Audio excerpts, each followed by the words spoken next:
میں کسی کو نہیں جانتا، وہ عورت میری ماں نہیں میں ملتی، لیکن میری ماں نہیں ہے۔ وہ بہتر ہوگا کہ آپ اپنے کام سے کام رکھیں، جس کام سے آپ گئے تھے اسی پر دھیان دیں، یہی بہتر ہوگا۔ بلا وجہ کسی کے پرسنل معاملات میں دخل نہ دیں، فون کر کے تنگ بھی نہ کریں، یہ اچھی علامت نہیں۔ ادب کرنا سیکھیں۔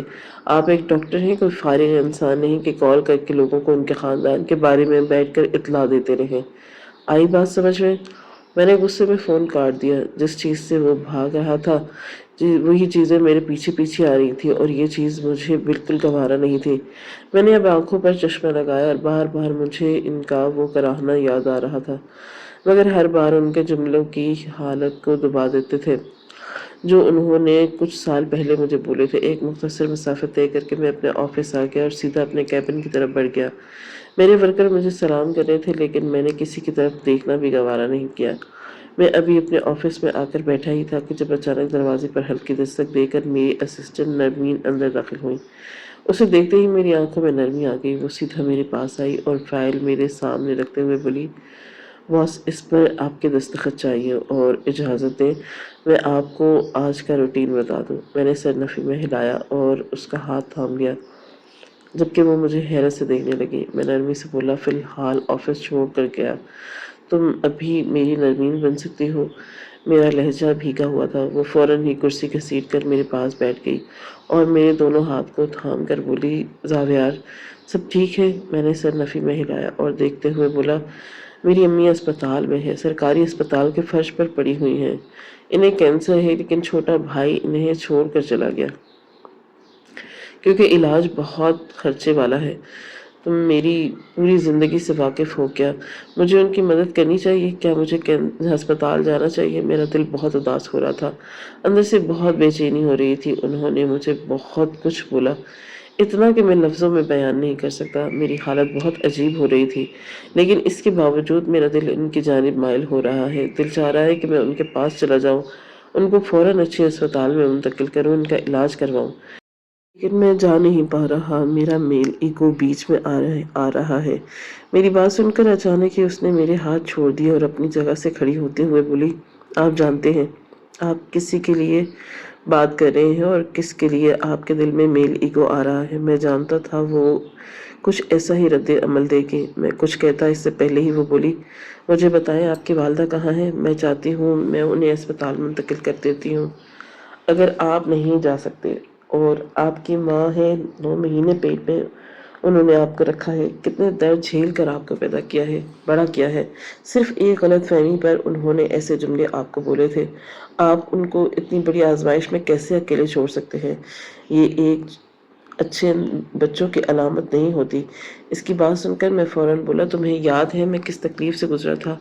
کوئی نہیں تھا میرے پاس سوائے تمہارے، اور انہوں نے تمہارے ساتھ بھی کتنا برا کیا تھا، کیا تم بھول چکی ہو؟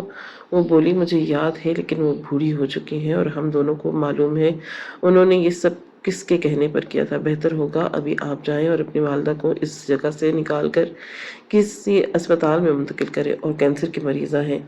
آپ کو یا مجھے نہیں معلوم ان کے پاس کتنا وقت ہے۔ اگر آپ اس وقت میں بھی تماشے کریں گے، ڈرامے کریں گے، آپ کو معلوم ہے ساری زندگی آپ کے دل میں خلا رہے گا۔ آپ نے اپنی ماں کو اس وقت چھوڑ دیا تھا جب آپ کی ضرورت ان کو تھی۔ اگر آپ کا چھوٹا بھائی انسانیت کے درجے سے بالکل ہی گر چکا ہے تو آپ انسانیت دکھائیں۔ وہ آپ کی ماں ہے، صرف یہ یاد رکھیں، اور آپ کے بابا کی بیوی۔ انہوں نے آپ کو پیدا کیا ہے اور اب آپ کو ان کا قرض چکانا ہے۔ اس کی بات سن کر میں بے اختیار اپنی جگہ سے کھڑا ہوا اور بنا کچھ کہے باہر کی طرف بڑھ گیا۔ وہ بالکل ٹھیک بول رہی تھی، میں یہ بات بالکل فراموش کیسے کر سکتا تھا؟ وہ میرے باپ کی بیوی ہے۔ اگر میرا باپ اس وقت مجھے بچانے کے لیے نہیں آتا، آج میں اتنے بڑے امپائر کا مالک نہ ہوتا، آج میں اتنی کامیابی کی بلندی پر نہ ہوتا، آج نرمین میرے ساتھ نہ ہوتی۔ ایسی کئی باتیں سوچ کر میں نے اپنے دل کو دلاسا دے دیا تھا۔ گاڑی کے قریب پہنچا، ڈرائیور فوراً گاڑی میں بیٹھنے لگا، مگر میں نے اسے اشارے سے منع کر دیا، چابی لی اور سیدھا خود ہی اسپتال کی جانب بڑھ گیا۔ راستے سے میں نے ایک بلیک ماسک اور ایک بلیک کیپ خرید لی۔ فی الحال میں اپنی شناخت کسی پر بھی ظاہر نہیں کرنا چاہتا تھا، میں بس بند مٹھی کا کام کر رہا تھا۔ ایک مختصر مسافت طے کر کے میں اسپتال پہنچ گیا۔ گاڑی میں نے پارکنگ میں پارک کی تھی اور بھاگتا ہوا اندر داخل ہوا۔ سامنے ہی فرش پر وہ بھی بہت ابتر حالت میں پڑی تھی۔ میں نے فوراً ان کے طرف اپنے قدم بڑھائے اور میں پاس پہنچا۔ دو اسٹاف ممبر میرے قریب آئے اور میرے آگے ہاتھ کرتے ہوئے بولے، اس پیشنٹ کے قریب جانے کی کسی کو اجازت نہیں، آپ نہیں جا سکتے۔ میں نے سرخ آنکھوں سے انہیں گھورا اور چیختے ہوئے بولا، ماں ہے وہ میری، پیچھے ہو جاؤ۔ میرے چلانے پر وہ دونوں پیچھے ہو گئے۔ میں نے جیسے ہی ان کو ہاتھ لگایا وہ ٹھنڈی برف ہو رہی تھی۔ درد سے ان کی آنکھیں بند تھیں، بس چہرے کے تاثرات بتا رہے تھے ان کی حالت ٹھیک نہیں۔ میں نے فوراً اسٹریچر لانے کا اشارہ کیا۔ جیسے ہی اسٹریچر میرے قریب آیا، ایک اسٹاف ممبر فوراً بھاگتا ہوا میرے پاس آیا اور مجھے دیکھتے ہوئے بولا، آپ کو انہیں لے جانا ہے، آپ انہیں لے جا سکتے ہیں، لیکن کچھ اصول ہیں، اس کی پاسداری آپ کو کرنی ہوگی۔ ان کا کچھ بل ہے، وہ آپ کو بھرنا ہوگا، کچھ کاغذاتی کارروائی اور کرنی ہوگی۔ جبکہ میں بولا، میرا اسسٹنٹ آ کر تمام کاغذاتی کارروائی پوری کر دے گا اور پیسے بھی کاؤنٹر پر دے دے گا۔ فی الحال مجھے انہیں لے کر جانا ہے، ان کی طبیعت ٹھیک نہیں ہے، اور اگر میرے درمیان کوئی آیا، خدا کی قسم یہاں کام کرنے کے لائق نہیں چھوڑوں گا، بلکہ کہیں پر بھی کام کرنے کے لائق نہیں چھوڑوں گا۔ میری بات سن کر ان کے قدم بے اختیار پیچھے ہو گئے۔ شاید میری آواز سے وہ مجھے پہچان چکے تھے۔ میں نے فوراً انہیں اسٹریچر پر منتقل کیا اور انہیں فوراً باہر لے آیا۔ میں نے ایمبولینس میں انہیں شفٹ کیا اور پرائیویٹ ہاسپٹل کی طرف روانہ ہو گیا۔ آنکھوں میں آنسو آ رہے تھے، دل بہت پریشان تھا۔ گاڑی میں نے اپنی وہیں چھوڑ دی۔ ان کا ہاتھ تھامے میں بس ان کی شکل دیکھ رہا تھا۔ ان کے لب ہلکی ہلکی جنبش میں تھے۔ میں نے اپنے کان کو ان کے نزدیک کیا تاکہ ان کی آواز سن سکوں، اور جب ان کے لبوں سے اپنا نام سنا میں دنگ رہ گیا۔ وہ زاویار پکار رہی تھی۔ بے شک ماں تکلیف میں اپنی اولاد کو ہی پکارتی ہیں۔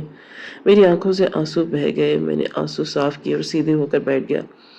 لبوں سے بے اختیاری ایک جملہ ادا ہوا، اے رب کعبہ، اے میرے مالک، اے شہنشاہوں کے شہنشاہ، اے پاک پروردگار، اے بادشاہوں کے بادشاہ، اے خاتم النبیین، مالک، اے میرے مالک، میری ماں کو صحت دے، ان کو کہیں نہ ہو، کچھ بھی نہ ہو۔ میں جانتا ہوں انہوں نے غلط لوگوں کو یہ باتوں میں آ کر بہت سے غلط فیصلے کیے، لیکن مجھے حوصلہ دے، میں ان کو اس حال میں نہیں دیکھ پا رہا۔ یا رب، میری ماں کو صحت دے، انہیں اس حال میں واپس لا جیسے میں وہ تھی، ان کے دل کو سکون دے۔ ایک مختصر مسافت طے کر کے ہم پرائیویٹ اسپتال پہنچ گئے۔ وہاں میرے بہت اچھے تعلقات تھے۔ ہاتھوں ہاتھ میری ماں کو ایمرجنسی میں شامل کر لیا گیا۔ میں ایک طرف بیٹھ گیا اور دل سے ان کے لیے دعائیں مانگ رہا تھا۔ آنکھیں بند تھی، دل بے قابو تھا۔ میں کب ماضی کے اس وقت میں کھو گیا جس کے بارے میں سوچتے ہوئے بھی میرے رونگٹے کھڑے ہو جاتے ہیں۔ میرا حال بے حال ہو جاتا ہے۔ 2 سال پہلے زندگی کا ایک کفار تھا جس کی بارے میں بات کرتے ہوئے میرے ہونٹ لرز جاتے ہیں۔ میری زندگی میں نرمین کی انٹری بابا کی کمپنی سے ہوئی تھی۔ میں اپنے بابا کی پہلی اولاد ہوں۔ زاویار، سکندر، امی، بابا میں ہم تینوں بہت اچھی زندگی گزارتے تھے۔ بابا کا ایک بہت بڑا گھر تھا جس میں میری زندگی شہزادوں جیسی تھی، لیکن ایک دن سب کچھ برباد ہو گیا جب بابا کی دوسری اولاد میرے مقابل آ کر کھڑی ہو گئی۔ میرے باپ نے دوسری شادی چھپ کر کی ہوئی تھی اور ان کی بیوی کے مرتے ہی ان کا دوسرا بیٹا ایان سکندر میرے سامنے آ گیا اور اپنے باپ سے اپنا حق مانگنے لگا۔ بابا نے ان کو فی الحال خاموش رہنے کا بولا، لیکن وہ بدتمیزی پر اتر آیا۔ حیرانگی کی بات یہ کہ میری ماں اس لڑکے کے ساتھ کھڑی ہو گئی کہ جب اس کا حق ہے تو آپ اس کو دیں، آپ کوئی نہیں ہوتے اس کا حق اس سے چھیننے والے۔ اگر آپ کو اپنی دولت اور اپنے بڑے بیٹے سے اتنی محبت تھی تو آپ نے چھپ کر شادی ہی کیوں کی؟ آپ نے کسی اور عورت کی زندگی کیوں برباد کی؟ اور جب آپ کی اولاد آپ کے سامنے آئی ہے تو اس کا حق بنتا ہے آپ اس کو اس کا حق دیں۔ بابا سمیت میں بھی حیران تھا۔ امی کو چاہیے تھا امی اس لڑکے کے خلاف ہو جاتی، بابا کے خلاف ہو جاتی، یہ اس سے جھگڑا کرتی، لیکن اس کی طرف دھاری نہ کرتی۔ ہم دونوں باپ بیٹے حیران ہو گئے۔ بابا نے ہم دونوں بھائیوں کو آدھی آدھی جائیداد تقسیم کر دی، لیکن کہتے ہیں نا کہ جب غیر ذمہ دار انسان کے ہاتھ میں دولت آ جائے وہ قدر نہیں کرتا۔ اس نے کچھ ہی وقت میں سب کچھ پانی کی طرح بہا دیا اور بابا کو کاروبار میں نقصان ہونے لگا۔ وہ تکلیف برداشت نہیں کر پائے تھے اور ہارٹ اٹیک سے اس دنیا سے رخصت ہو گئے۔ وہ وقت میرے لیے بہت مشکل ترین تھا۔ میں بہت رویا، اتنا کہ میں نے پورا گھر سر پر اٹھایا۔ میں اپنی ماں کے خلاف ہو گیا کہ ہاں جائیں آپ یہاں سے چلی جائیں، اس کا گھر چھوڑ کر میں اکیلے رہوں گا۔ یہاں آپ کو اس لڑکے کی حمایت کرنی تھی، اب نتیجہ دیکھ لیں، آپ بیوہ ہو گئی، آپ کا شوہر چلا گیا، آپ کا بیٹا آپ کے خلاف ہو گیا۔ اگر اس دن آپ یہ تماشا نہ کرتی، آج یہ سب نہیں ہوتا۔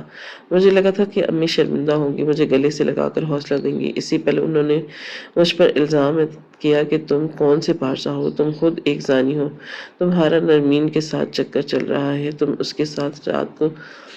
مجھے ہدایت کرو، میں نے کوئی گناہ کا کام نہیں کیا، میں نے انصاف کیا، اس لڑکے کو حق ملنا چاہیے تھا، اس میں میری غلطی کہاں ہے؟ ان کی بات سن کر میں سکتے میں آ گیا۔ مجھے یقین نہیں آ رہا تھا کہ میری ماں اس طرح کے جملے اپنی سگی اولاد کو بول رہی ہے۔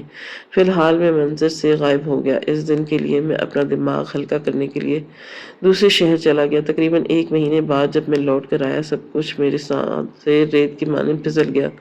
اس لڑکے نے، یعنی میرے چھوٹے بھائی نے، میری کمپنی پر قبضہ کر لیا اور اسے بھی دھیرے دھیرے برباد کر رہا تھا۔ اس نے کمپنی کے ساتھ اتنا بڑا نقصان کیا کہ پولیس مجھے پکڑنے کے لیے آ گئی۔ میں امی کے سامنے رویا، امی آپ گواہی دیں، میں یہاں پر نہیں تھا۔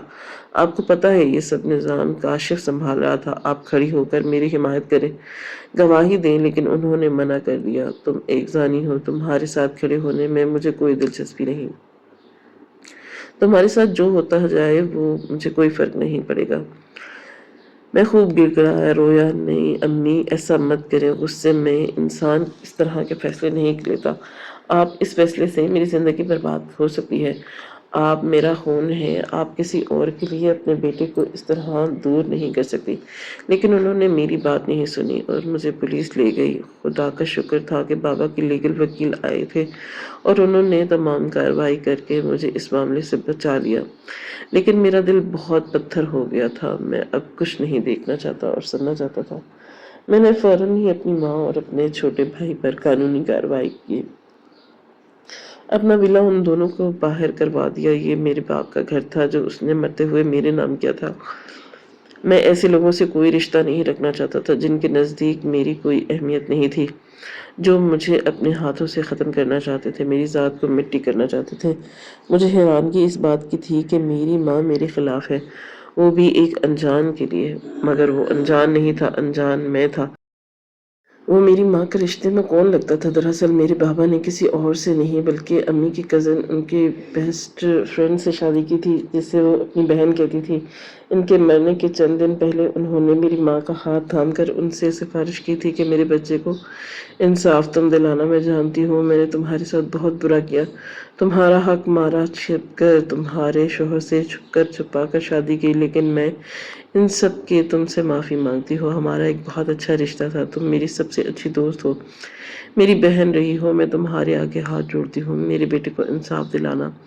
تمہیں ہماری دوستی کی قسم۔ اور وہ اپنی دوستی نبھانے کے لیے کاشف کا ہاتھ دیتی رہی، اس کے ہر اچھے برے کام میں۔ جبکہ میں نے اس دونوں کو گھر سے نکالا تب کاشف کی عقل ٹھکانے آئی تھی کہ اس کے پاس سب کچھ نہیں ہے۔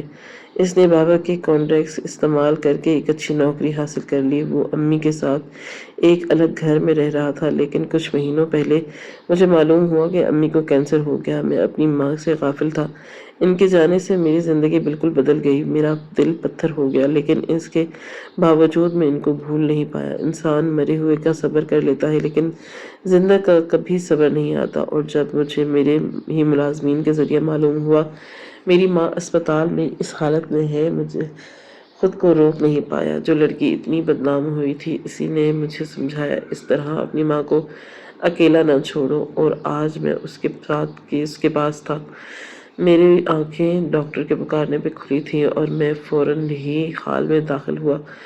ماضی کو میں نے ایک بار پیچھے چھوڑ دیا۔ میں اپنی جگہ سے کھڑا ہوا۔ ڈاکٹر صاحب مجھے دیکھتے ہوئے بولے، آپ نے اچھا کیا بر وقت اپنی والدہ کو اسپتال لے آئے، ان کی حالت ٹھیک نہیں ہے اور نہ ہی ان کے پاس زیادہ وقت ہے، مشکل سے کچھ مہینے ہی بہتر ہوگا ان کے ساتھ آپ ایک اچھا وقت گزاریں اور انہیں تکلیف سے دور کریں، کوئی معاوضہ ہو جائے اور آپ کی والدہ ٹھیک ہو جائیں، لیکن امید بہت کم ہے۔ فی الحال آپ یہ دوائیاں وغیرہ لے آئیں، ان کا ٹریٹمنٹ اندر جاری ہے۔ میں نے ان کا شکریہ ادا کیا اور میڈیکل سٹور کی طرف بڑھ گیا۔ ڈاکٹر کا کہنا ان کے پاس چند مہینے ہیں۔ میرا دل مزید اداس کر گیا، دل چاہ رہا تھا کہ کاشف کو کہیں ڈھونڈ کر اس کا گریبان پکڑ کر جھنجھوڑ دوں۔ تم نے اتنی غیر ذمہ دارانہ حرکت کیوں کی؟ تمہاری وجہ سے باپ مر گیا اور اب میری ماں بھی مر جائے گی۔ میرے غصے سے بہت برا حال تھا۔ مجھے خود پر افسوس ہو رہا تھا کہ جب میں نے تھانے سے واپس آیا مجھے میری ماں کو گھر لے آنا چاہیے تھا، بلکہ ان سے لڑتا جھگڑتا ان کو اپنے پاس رکھتا۔ آج وہ اس مرض میں مبتلا نہ ہوتی، شاید کاشف انہیں وقت پر دوائیاں نہیں دیتا تھا، شاید وہ ان کے ساتھ برا رویہ رکھتا تھا۔ جب بھی وہ اس حال میں پہنچی مجھے دل ہی دل میں بہت تکلیف ہو رہی تھی۔ میڈیکل اسٹور سے دوائی لے کر میں واپس آیا تو کوریڈور میں نرمین بیٹھی ہوئی تھی۔ اسے دیکھتے ہی میرا دل مزید بھاری ہو گیا، اور یہ باہر لڑکی تھی جس نے اس درمیان میرا بہت ساتھ دیا۔ یہ 2 سال میری زندگی کے بہت ہی بدترین سال تھے۔ بے شک مجھے سب کچھ ملا، بابا کے کاروبار، ان کی گاڑیاں، ولا، سب کچھ، لیکن میری زندگی میں سکون نہیں تھا۔ پیسہ ہونے کے باوجود میں سکول میں نہیں رہا تھا۔ میں نے بنا کچھ کہے نرمین کو گلے لگا لیا۔ میرے آنسو اس کے کندھے کو بھگو رہے تھے۔ کافی دیر تک میں روتا رہا۔ چند لمحے بعد میں اس سے علیحدہ ہوا اور وہ بھی رو رہی تھی۔ وہ میرے آنسو صاف کر کے بولی، زاویار ایسے ہمت نہیں ہارو، تم بہت ہمت والے انسان ہو۔ 2 سال تم نے بہت ہمت کر کے گزارے، آگے بھی تمہیں اب سنبھالنا ہوگا۔ ڈاکٹر بول رہے ہیں سب ٹھیک ہو جائے گا، کوئی معاوضہ بھی ہو سکتا ہے، تمہاری والدہ واپس بھی آ سکتی ہیں، تم کیوں اتنا رو رہے ہو؟ اس کی بات سن کر میں شرمندگی سے چور گئی۔ میں بولا، میں تمہاری بات سمجھتا ہوں لیکن میرا دل بہت بھاری ہو رہا ہے، مجھے بہت پچھتاوا ہو رہا ہے۔ کاش میں اپنی ماں کو گھر سے نکالتا نہیں، شاید وہ آج اس حالت میں نہ ہی ہوتی پہنچتی۔ میں کاشف کو چھوڑوں گا نہیں، اس نے ایسے کیسے میری ماں کے ساتھ ظلم کیا؟ اس نے میری ہی ماں کو اس حال میں پہنچا دیا۔ غصے کے مارے میری رگیں پھول گئیں۔ وہ میرا ہاتھ تھام کر بولی، فی الحال ہمیں صرف اور صرف تمہاری ماں کے بارے میں سوچنا ہوگا۔ بھول جاؤ کاشف کو، اس نے جو کیا اس کا فعل، خدا تعالیٰ اسے سخت سزا دیں گے۔ اب تمہیں اپنی ماں کا خیال رکھنا ہے، انہیں ہر تکلیف سے بچانا ہے، فی الحال ان کے لیے دعا کرو۔ میں بنا کچھ بھی کہے اس کا ہاتھ تھام کر کرسی پر بیٹھ گیا۔ ابھی مجھے وہاں بیٹھے ہوئے کچھ ہی دیر گزری تھی کہ جب میرا موبائل فون بجنے لگا۔ میرا بالکل دل نہیں چاہ رہا تھا، مگر جب میں نے موبائل نکال کر دیکھا سامنے سرکاری اسپتال سے ہی فون تھا۔ میں نے کال ریسیو کی تھی۔ میں ابھی ہیلو کہتا جب دوسری طرف سے کاشف کی آواز سنائی دی، امی کہاں پر ہیں؟ کہاں لے کر گئے ہو تم انہیں؟ میں تمہارے خلاف پولیس میں کمپلین کروں گا، چھوڑو میری ماں کو، وہ پہلے ہی بیمار ہیں، میں اپنی غلطی پر شرمندہ ہوں، انہیں اسپتال میں منتقل کروا کر ان کا علاج کرواؤں گا، میری ماں واپس کرو۔ میں غصے سے دھاڑا، کسی حق سے تم اس کو اپنی ماں بول رہے ہو؟ تمہاری ماں وہ تھیں جو اس دنیا سے چلی گئی، تمہارا باپ بھی اس دنیا سے چلا گیا، تمہارا مجھ سے یا میری ماں سے کوئی رشتہ نہیں۔ تم نے جو میری ماں کے ساتھ کیا آج اسی کا نتیجہ وہ اندر ایمرجنسی وارڈ میں بھگت رہی ہیں۔ تمہاری وجہ سے آج امی اس حال میں پہنچ گئی۔ اگر تم بر وقت ان کا علاج شروع کر دیتے آج وہ مرنے کے کگار پر نہیں ہوتی۔ تمہیں خدا معاف نہیں کرے گا۔ ایک دفعہ میری ماں کو ٹھیک ہو لینے دو، تمہیں میں ایسی موت ماروں گا کہ تم تڑپتے رہ جاؤ گے۔ وہ بولا، میں شرمندہ ہوں زاویار، خدا کے لیے میرے خلاف کوئی کارروائی نہیں کرنا، تمہاری وجہ سے میں پہلے بھی بہت کچھ دیکھ چکا ہوں۔ اس کی بات سن کر میں بولا، مجھے اچھی طرح معلوم ہے تمہاری یہ شرمندگی کیوں ہے، تم کیوں اس اسپتال میں واپس آ گئے ہو، صرف یہی سوچ کر کہ اگر زاویار کو پتہ چل گیا اس کی ماں اس حال میں ہے وہ تمہیں نہیں چھوڑے گا۔ تم جیسے گھٹیا ترین انسان کو میں بہت اچھے طریقے سے سمجھ گیا ہوں۔ اندر تم موجود عورت اپنے بچے کو بھول گئی صرف تمہاری وجہ سے کہ تمہیں انصاف ملے، تمہاری ماں سے جو وعدہ کیا وہ پورا کر سکی، اس وعدے کو پورا کرنے کے لیے، لیکن تم نے کیا کیا؟ اسی عورت کو تکلیف پہنچائی، تمہارے ساتھ کھڑی رہی، تمہارے ساتھ میں وہ کروں گا جس کی تم تصور بھی نہیں کر سکتے۔ بس اب تم دعا کرو کہ تمہاری بخشش ہو جائے، ورنہ میرا ارادہ تمہیں ایسی موت مارنے کا ہے کہ تم نے سوچا بھی نہیں ہوگا۔ یہ کہتے ہی میرے غصے میں فون بند کر دیا، اپنا سر تھام لیا۔ میری حالت دیکھ کر نرمین میرے ہاتھ تھام کر بولی، تم چھوڑ دو اس کو، تم صرف اور صرف آنٹی کے بارے میں سوچو، وہ بس ٹھیک ہو جائے، ہمیں کچھ نہیں چاہیے۔ میں نفی میں سر ہلا کر بولا، اس کا بندوبست تو میں ایسا کروں گا نرمین، تمہاری سوچ ہے، اور تمہارا بہت شکریہ کہ تم نے مجھے احساس دلایا، مجھے اسپتال جانا چاہیے، میں تمہارا ہمیشہ شکر گزار رہوں گا۔ تم نے ایسے وقت میں مجھے عقل دی جب میرا دماغ بالکل بند ہو چکا تھا۔ میری بات سن کر وہ بولی، تمہاری ماں میری بھی ماں ہے، اگر ہم دونوں ایک ساتھ ہیں صرف اس کی وجہ سے، اور اگر وہ تمہاری اور میری منگنی نہ کرواتی آج ہم دونوں ساتھ نہ ہوتے۔ اس کی بات سن کر میں کچھ نہیں بولا۔ یہ بات بھی حقیقت تھی، جب میں نے امی کے سامنے اپنی پسند کا اظہار کیا تھا وہ کافی خفا ہوئی تھی۔ بابا نے منع کر دیا تھا کہ میں تمہاری شادی اپنی کمپنی کے کسی امپلائی سے نہیں کروں گا، تم میرے اکلوتے اور لاڈلے بیٹے ہو۔ تمہاری شادی میں اپنی پسند سے کسی بزنس مین کی بیٹی سے کروں گا۔ لیکن امی میری پسند بھانپ چکی تھی، اس لیے وہ بابا سے لڑی تھی اور میری منگنی نرمین سے ہو۔ مگر جب منگنی کے بعد میں نرمین کے ساتھ خوش دیکھا اور یہ بات قبول نہیں کر پائی تھی اور پھر نرمین کے ہی خلاف ہو گئی تھی۔ وقت کی رفتار نہ کبھی تھمی تھی اور نہ تھم پائے گی۔ 4 گھنٹے کے بعد مجھے امی سے ملاقات کی اجازت ملی۔ نرمین اپنے گھر واپس چلی گئی کیونکہ رات کافی ہو چکی تھی۔ میں کمرے میں داخل ہوا، سامنے ہی بستر پر وہ کافی نڈھال بیٹھی ہوئی تھی۔ مجھے دیکھتے ہی ان کا سر شرمندگی سے جھک گیا، آنکھوں میں آنسو آ گئے اور ان کے اس حال میں دیکھ کر میری حالت بھی کچھ اچھی نہیں تھی۔ میں جتنا بھی بڑا رئیس بن جاؤں لیکن آج بھی مجھے میری ماں کی ضرورت تھی۔ میں خود کو کنٹرول میں نہیں رکھ پا رہا تھا۔ اپنی ماں کے پاس پہنچا اور ان کے نزدیک بیٹھ گیا، نظریں ان کے چہرے پر مرکوز کر دیں۔ کچھ دیر تک میں ان کا چہرہ دیکھتا رہا اور پھر اچانک ان کا ہاتھ تھام لیا تھا۔ ہاتھ تھامنے کی دیر تھی کہ اپنا دوسرا ہاتھ اپنی آنکھوں پر رکھ کر رونا شروع ہو گئی۔ میں فوراً ان کے نزدیک بیٹھا اور انہیں اپنے سینے سے لگا لیا اور انہیں حوصلہ دیتے ہوئے بولا، بس خاموش ہو جائیں، رونے کی ضرورت نہیں، میں ہوں آپ کا بیٹا، آپ کے ساتھ جو بھی ہوا ہمارے درمیان میں بھول چکا ہوں، آپ بھی بھول جائیں۔ میری بات سن کر وہ نرمی سے بولی، میں بہت شرمندہ ہوں۔ کسی نے بالکل ٹھیک بولا ہے، کبھی بھی اپنی اولاد کو نظر انداز کر کے کسی اور اولاد کو اپنا نہیں سمجھنا۔ تمہارے بابا کے بعد میں نے تمہارے ساتھ بہت ناانصافی کی، میری غلطی ہے۔ تم کتنے ٹوٹے ہوئے تھے مجھے اچھی طرح معلوم ہے، تم اپنے باپ سے کتنا لگاؤ رکھتے تھے، لیکن اس کے باوجود میں نے تمہیں اس حال میں تنہا چھوڑ دیا۔ پولیس تمہیں لے گئی لیکن میں تمہارے ساتھ کھڑی نہیں رہی بلکہ تمہارے خلاف ہو گئی۔ میں بہت شرمندہ ہوں، مجھ میں معاف کر دو۔ کاشف نے میرے ساتھ بہت برا سلوک رکھا اور مجھے اپنے ساتھ اپنے گھر لے گیا، لیکن میری حالت ماسی سے بدتر تھی۔ اسے وہ مارتا بھی تھا، ذلیل بھی کرتا تھا اور اذیت بھی پہنچاتا تھا۔ میں تمہیں بتا نہیں سکتی میں نے یہ 2 سال کیسے گزارے۔ میں ہر روز تمہیں یاد کرتی تھی، روتی تھی، دعائیں مانگتی تھی کہ میں مر جاؤں، میرا بچہ مجھے دیکھنے آ جائے، مجھے کچھ ہو جائے، میرا زاویار میرے پاس لوٹ آئے، لیکن میری دعائیں قبول ہی نہیں ہوتی تھی۔ اب جب میں تھک چکی تھی تب اس رب نے مجھے کینسر جیسے مرض میں مبتلا کر دیا۔ شاید میری دعا قبول ہو گئی، مجھے کینسر ہوا اور تم آ گئے۔ تم کہاں تھے؟ کیا تمہیں خیال نہیں آتا تھا کہ تمہاری ماں کس درد سے گزر رہی ہے؟ تمہیں ذرا بھی میری یاد نہیں آئی تھی؟ کاش تم مجھے یاد کر لیتے، کاش تم مجھے ڈھونڈتے واپس آ جاتے، تمہیں پتہ چلتا میں کس اذیت سے گزری۔ میں تمہیں ایک چیز دکھاؤں گی۔ یہ کہتے ہی انہوں نے اپنی آستین اوپر کی اور جب میری نظر ان کے جلد پر گئی جیسے کسی نے میرا کلیجہ نوچ لیا، قدموں تلے زمین نکل گئی، آسمان سر پر آن گرا۔ میری ماں کا ہاتھ جلا ہوا تھا اور وہ واضح محسوس ہو رہا تھا ان کا ہاتھ جلایا گیا ہے۔ وہ بولی، غلطی سے مجھ سے کام کرتے ہوئے اس کے لیپ ٹاپ پر پانی گر گیا تھا، اس نے راڈ کو گرم کر کے اور میرے پورے جسم پر لگایا۔ میں روتی رہی، چلاتی رہی، اس سے اپیل کرتی رہی، مجھے جانے دو، مجھے زاویار کے گھر پہنچا دو، مجھے تمہارے ساتھ نہیں رہنا، میرا بیٹا مجھے دھتکار دے گا لیکن کبھی ہاتھ نہیں اٹھائے گا۔ مگر اس نے میری ایک نہیں سنی۔ آخر وہ مجھے تمہارے پاس کیوں بھیجتا؟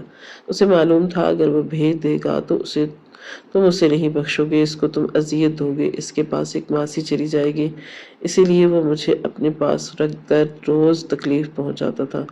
تمہیں پتہ ہے جب مجھ سے کھانے میں نمک تیز ہو جاتا وہ مجھے ڈنڈے سے مارتا، میرے بالوں کو کھینچتا۔ میرے بال کینسر کی وجہ سے نہیں جھڑے، اس کے کھینچنے کی وجہ سے جھڑے۔ کئی دفعہ اس نے میرے بالوں کو کاٹا بھی، دیکھو میرے بالوں کو لینتھ آگے پیچھے ہے، اور جب میں نے واقعی ہی ان کے بالوں کی جانب دیکھا میری سانسیں تھم گئیں، آنکھوں سے آنسو بہہ رہے تھے جیسے کوئی دریا بہہ گیا ہو۔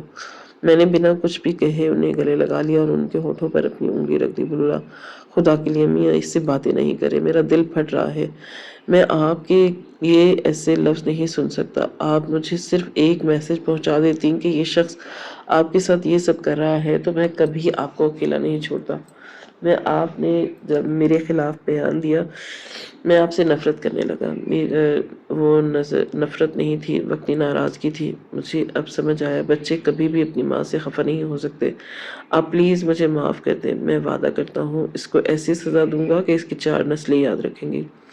اس نے کس کی ماں کے ساتھ ایسا سلوک کیا؟ میری بات سن کر وہ بولی دفع کرو، میں کسی کو سزا نہیں دینا چاہتی، میں نے سب کو معاف کر دیا۔ مجھے یہ بتاؤ نرمین کیسی ہے؟ تمہاری منگنی اس کے ساتھ اب بھی ہے یا منگنی ٹوٹ گئی؟ ان کی بات سن کر میں کچھ دیر خاموش رہا اور پھر سر جھکا کر بولا ابھی بھی منگنی ہے اور میری اسسٹنٹ ہے۔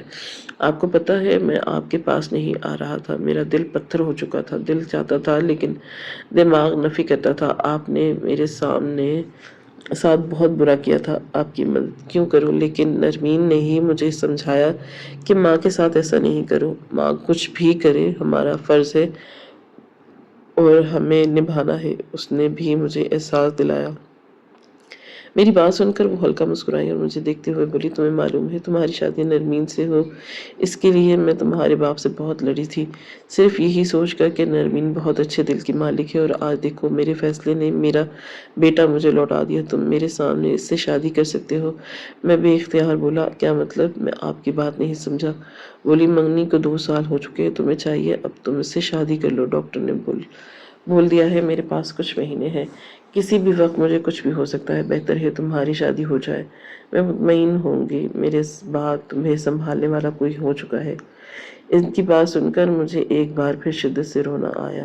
وقت کی رفتار نہ کبھی تھمی اور نہ تھم پائی۔ 1.5 ہفتہ امی کو اسپتال میں منتقل رکھا۔ اس درمیان میں نے کاشف پر قانونی کارروائی کی اور اسے اندر کروا دیا۔ اس کی جاب چلی گئی، جس گھر میں وہ رہ رہا تھا وہ گھر واپس مکان مالک نے ضبط کر لیا۔ اس کا سامان میرے ہی سرونٹ کوارٹر میں پڑا سڑ رہا تھا۔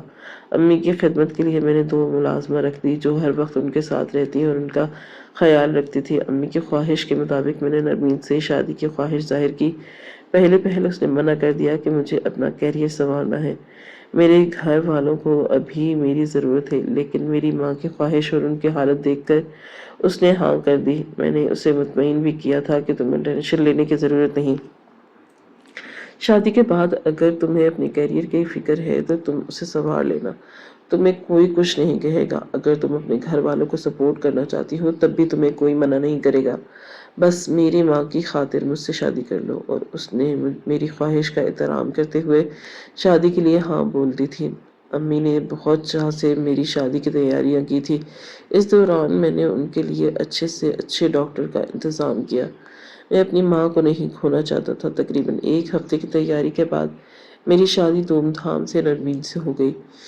وہ دلہن بن کر میرے ولا میں آ گئی تھی، میں خوش تھا، لیکن میں اپنی ماں کی طرف سے بہت مایوس تھا۔ وقت گزرا تھا اور 1 مہینے بعد اچانک امی کی طبیعت اتنی خراب ہوئی کہ سنبھلنے میں ہی نہ آ رہی تھی۔ میں فوراً انہیں لے کر اسپتال گیا۔ اتفاقی طور پر نرمین اپنی امی کی طرف گئی تھی۔ راستے میں جاتے جاتے میری ماں ختم ہو گئی تھی، میرے ہاتھوں میں انہوں نے دم توڑ دیا۔ میں بہت رویا تھا، اتنا کہ میری جان نکلنے کے در پر آ گئی، اور جب اسپتال پہنچا اور ڈاکٹرز نے کلیئر جواب دیا، ایسا لگتا تھا کہ میرے قدموں تلے زمین نکل گئی اور وہ آسمان میرے سر پر آن گرا ہو۔